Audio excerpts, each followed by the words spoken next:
খাবার যতই দামি হোক না কেন, সেই খাবারটা যদি পচে যায় তাহলে সেই খাবারের কোনো দাম থাকে না। ঠিক তেমনই মানুষ যতই শিক্ষিত হোক না কেন, উচ্চশিক্ষিত হোক না কেন, তার মধ্যে যদি মনুষ্যত্ব বোধ না থাকে তাহলে সেই মানুষটারও কোনো মূল্য থাকে না।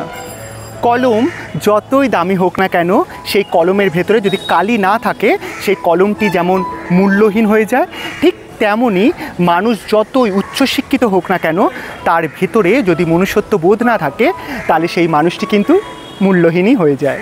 তুমি যতই উচ্চ পদ অর্জন করো না কেন, তুমি যত বড়ই ডিগ্রি পাও না কেন, তোমার যদি কথা বলার বাচন ভঙ্গি ঠিক না থাকে, তোমার যদি মানবতা না থাকে, তাহলে কিন্তু সেইটা তোমার অশিক্ষিতের সমানই হয়।